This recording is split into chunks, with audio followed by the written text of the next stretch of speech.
Hello everyone, and welcome to the premiere viewing of the best experience farm in all of Minecraftia, Spoonbox Ender. So, as you can see here, it's a monstrosity of an Enderman farm.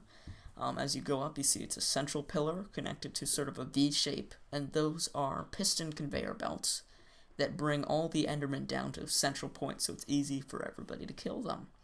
So here you can see the main body of it.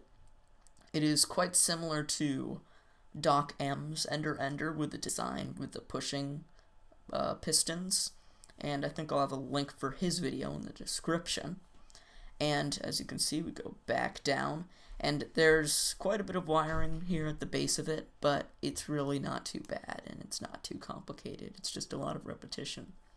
So now we're back to the main lobby, the killing lobby, and we're going to go straight through the water currents, and here we are. So, here we are in the Ender. Let's do that. So, there's a bunch of controls down here in the main building that are very useful. This one starts up the machine right here, but we don't want to do that yet. And then this one raises the platform so that they have half a heart when they hit the ground, and then you can just kill them with one punch. This one is when it's turned off, and this one is so that you don't want to have them just like hang out there. You want to have them all dead. So then when they hit here, it's too far a drop and they die. And this is the button to open up the doors. Fairly simple. It's just a flip-flop. And all the wiring for everything is hidden down there in the bottom.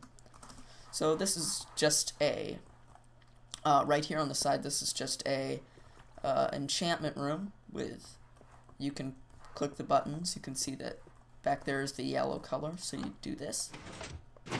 And then it brings up that wall of books. So, fairly simple, so if you want full level enchants, then you just click all the colors. And then you have full enchants, and then just reset it by simply pushing the buttons again.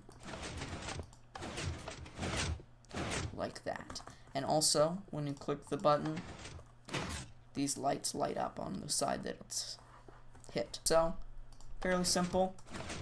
Got a little bit of wiring down here at the bottom. It's very bulky compared to what it could be, but, you know, it's fine. And it's lit up so they won't spawn there. So, I think that it might be time to see this thing in action. Oh, and I did build it in creative mode, obviously, because I'm in creative mode. Whoops. And, yeah, so, oh, it's got item incinerators. So, I think I'm going to turn myself to survival mode. Here I am. I've got the Steve skin right now. Apologize about that, just 'cause for some reason my internet's chirping. So, anyways, let's turn myself onto normal mode and see how this thing works. Flip the lever. Now, this thing does have the advantage. Oh, I want to do this. So, there are quite a few advantages to Doc M's Ender. It actually doesn't get better rates of Endermen spawning here. Although it might look like it. And basically, you see here, I'm going to turn my sound down to like 1%. Yeah, so it does not get better rates of Endermen, but I think it's just about the maximum amount of Endermen that you can get here, because it's basically the goal is to get to level 50 in the fastest time, and mine is constantly full, whereas his sort of ran out after a certain amount of time. But this one, you can only click a certain amount of times in 5 minutes, and that's the time that it takes to kill enough to get to level 50. So both of these take 5 minutes to get to level 50. Well, this one's like 4 minutes, 40 seconds, but that's about how much his is. And, oh, whoa. It does have the advantage also of, you can see I'm already down a ton of hunger. It loses it really quickly, but it's a lot slower than his because you have to run back and forth punching the whole way. This one you just can sit here and just punch away at them. So, that's one advantage of this one, is that you don't lose hunger as much.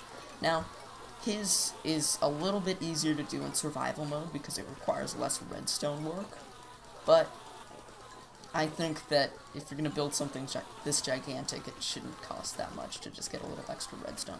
Yeah, so you can see I'm starving now. It's pretty quickly, and I'm not going to make you watch all of this. But let's actually turn it off and show you, basically, now when they hit the ground, they die. So then you can just, I'm going to clear it out though. I mean, obviously these guys don't die, because they were from before. Oh, what are they doing? They're just popping out. So, anyways, but also, this one involves a redstone clock up at the very top. Jeez, it's crazy. So anyways, mine involves a redstone clock at the top, whereas his is just all automatic. Now, it does cause some lag, but you can't see really any down here right now, because first of all, it's way up, like, whoa. Never mind, there's some lag spikes, but, way up there is where the clock is running, so that causes there to be lag up there, but not down here. And also, we're in the end where pretty much any computer can easily get 200 FPS, so, or frames per second if you don't know what that means. So, it's not really a problem here in the end. If this was a farm in the normal world, let me get these ender pearls if I can get in, there we go. So, if this were a farm in the normal world, then it would be a problem. How did he survive? Get out. There we go. So, it would be a problem, but here, it's not really a problem. And you can see I have a ton of ender pearls, and then all you have to do is go up here, and I set it up so that you can't fall in, and then just toss them out. So, pretty simple, pretty useful. And, yeah, so I think that's just about it for this wonderful farm. Let's turn this thing off.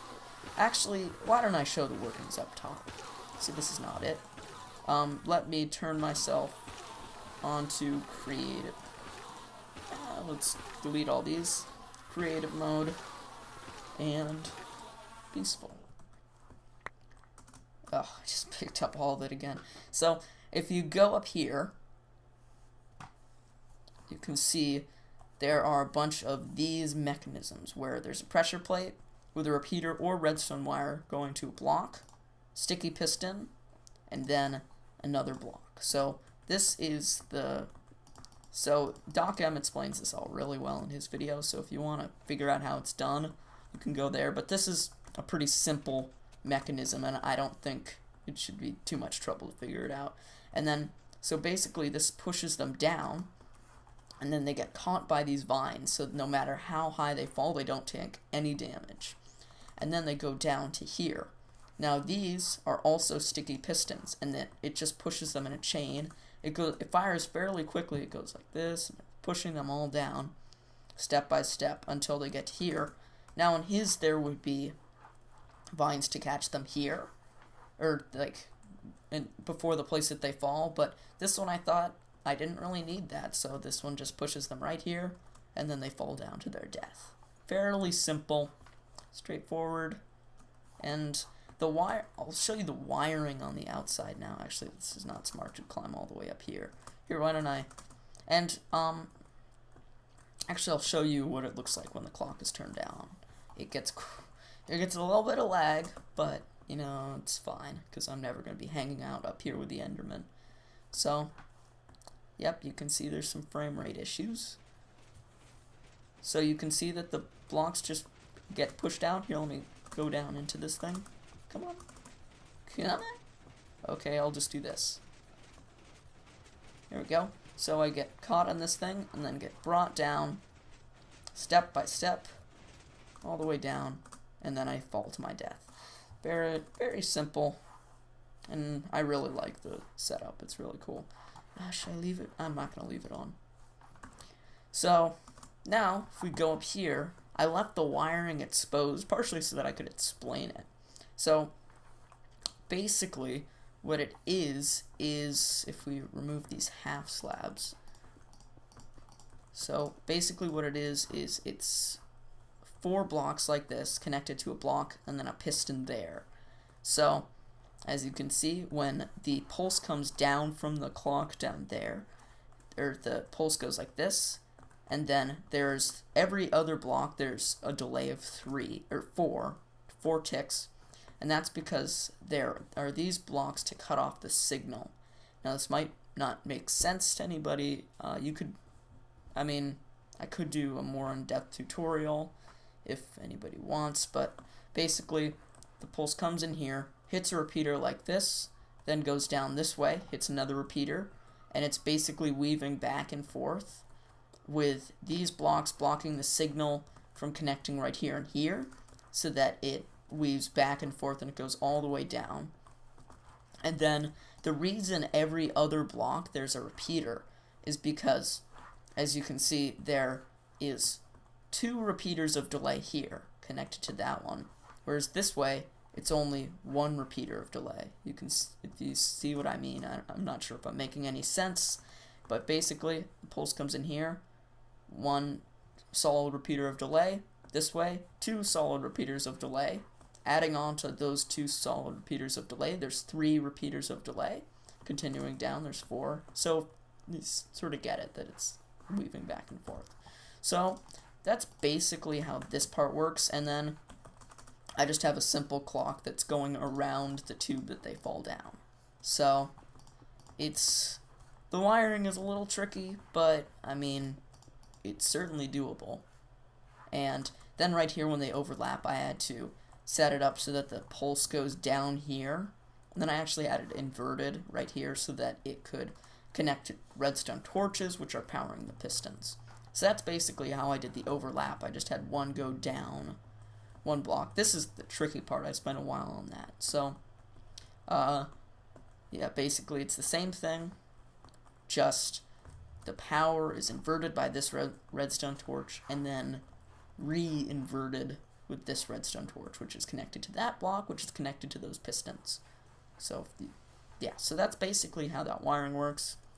Here it's just a basic start and stop switch connected to a repeater or a clock, and I've done a tutorial for that before, so if you want to know how to make that redstone clock with a start switch and a stop switch with a kill switch as well, then check out my other video and I'll show that to you there.